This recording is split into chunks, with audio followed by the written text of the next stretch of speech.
sunrise, new day's dawning, and it's calling you and me, where the mighty Mississippi flows by Memphis, Tennessee.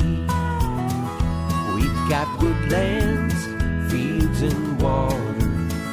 Hey, there is no better way. You can find out all about it on Outdoors with Larry Ray. Make some time, take the family, ask a friend, but don't delay. Listen up and learn about it all. Outdoors with Larry Ray. Listen up and learn about it all. Outdoors with Larry Ray. Good Saturday morning and welcome to another edition of the award-winning Outdoors with Larry Ray. Brought to you proudly by Sportsman's Warehouse, the Tennessee Wildlife Resources Agency, and Avery Superstore. Now, here's your host, Larry Ray. And good Saturday morning to everybody out there. This is Outdoors with Larry Ray coming from you. And as you can tell from this voice, this is not Larry Ray, but I'm Dave Gabbard. I'm going to be one of your co-hosts this morning. And I'm on the road like I usually am this time of year, up at a big trap shoot up here in southern Illinois. But I got the hometown folks there in the studio that's going to take up the slack. There we got Bill Cooksey. You in? How you doing, Bill? I'm doing well, Dave. Doing well, and missing Larry out there in Montana, but I bet he's having a good time and enjoying a lot better weather than us here in Memphis. Yeah, he texted me back earlier in the week. He said weather was beautiful. They're expecting a little rain, and he had not been run up a tree yet by a bear. Yeah, we talked about that on the last show about bears. And of course, the other voice, my other brother Daryl there. Good morning. Good morning. Hunter Ed Guru, Mr. Gene Smith. How you doing, Gene? Doing good. Yeah, we talked about bears on the last show. I think Daryl Radichak has got a program which is kind of neat. I might look into that sometime. And but we're going to be handling the chores for Larry while he's on a well-earned sabbatical for the next couple of days, but he'll be back with you next week. And I think he lined up a pretty good show for us. Looks like we got Stacy Walker from Prim One Camo going to be with us and talk a little bit about probably the new products that her company's got coming out. We're going to talk to David May there at Lou's Strike King about scholarships that they hand out every year. That's going to be a cool segment. Yeah, and got 5 of them that they do. And, of course, we've got the incomparable Katuna Lord, a 5-time Olympian and expert archery coach. She's going to join us, and probably I think you can talk about the Pan American Games that they just got through with. And from reading some of the reports, the shootout down there, it looks like they had a pretty good nail biter there at the end. Dave, I saw this on the schedule, and I'm glad you said her name first, but it is pronounced just how it's spelled. But I saw it, I said, I hope somebody else is going to read this. Yeah, it's Katuna. Gotcha. And the last name's easy, Lord. So, and then I believe on down the last segment of the show on in before we leave the air, I think the fishing master himself, Ron Wong's going to join us to talk about, I think it's the Bassmaster Classic or something.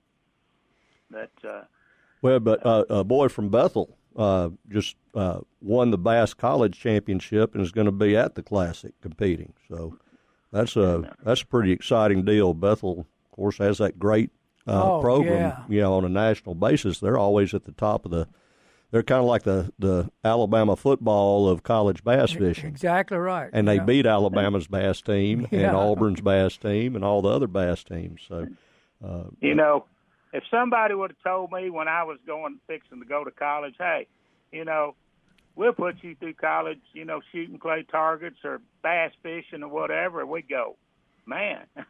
I wouldn't have believed it. That's, it's like, do I really have to show up for class? Yeah, really. That's exactly right. But everything. But now we're we're in the first Saturday of September here, and of course I hope everybody had a good dove opener last Monday. It was hot, I'll tell you that. Sunday and Monday, I got to hunt both afternoons, and good night was it cooking in the field. It was. Chris Park was disappointed because they didn't have very many fields, except at Wolf River 1 and 2.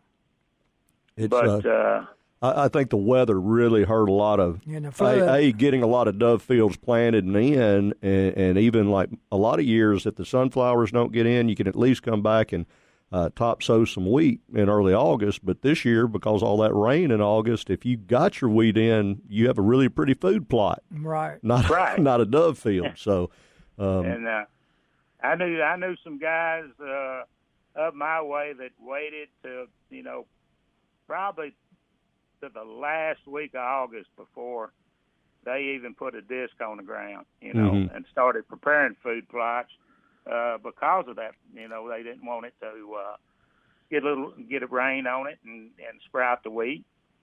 Right. And, but there's a lot of, dove season. It'll go to, the end of the month. Of course, it opens 30 minutes before sunrise now every morning. That's right. Of course, the old Oldham Day, traditionally, it's always been 12 noon. I remember when I was working for the agency, I believe the commission brought up a proposal one time to change that, from their 12 noon, and they like to got lynched. Everybody's just so ingrained. Oh, yeah. When I was a kid in Tennessee, it was 12 noon all season long. Right. And then they changed it to just opening day being 12 noon. And that's one of the reasons traditionally squirrel season has opened as early as it was, because, way back when, as they say, they did it to be able so the kids could get a chance to go squirrel hunting before school started. Right.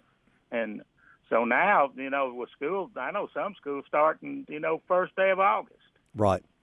And so that just kind of, they might as well just open the season year round and just say, hey, go when you want to go. I think some do that. Well, they always did, to be fair. That's where our guys get involved, yeah. Well, I can't tell you when the last time I've seen somebody squirrel hunting. It's not what it used to be. I mean, when I was a kid, that was generally the number one game animal in Tennessee. Right. And I tell you, when the white-tailed deer came along, it just kind of squirrel hunting went away. People, it may be reversed now.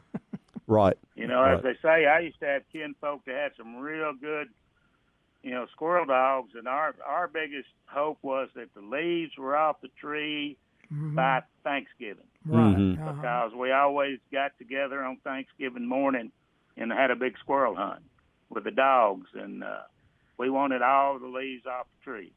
Right. I still know a few folks with squirrel dogs, but there aren't too many, and it was about my favorite thing to do when I was a kid was go squirrel hunting with or without dogs. And they've been having a pretty good crowd out at Shelby Forest. I go every Saturday, and a bunch of guys come in. Of course, some of them were my students, and of course they're fighting the mosquitoes more than anything. Yeah, I remember back in the early '80s up at John Tully up there. There was a big group. They had squirrel camp up there. Oh yeah. Below the bluff, they would come in, and I think I can remember about '85 there that the patriarch of the clan, he was like in his late 80s then, and he had been coming since he was a small boy, and it was really neat listening to the stories he could tell. Right. About how it was down there in those Mississippi River bottoms way back when. Yeah, that's what I miss about the youth hunt at Shelby Forest. all the get together in the morning, waiting everybody getting excited, waiting for the time to start and everything. I will say, Shelby Forest opening day of squirrel season in 1992 is the most mosquitoes I've ever seen in my life.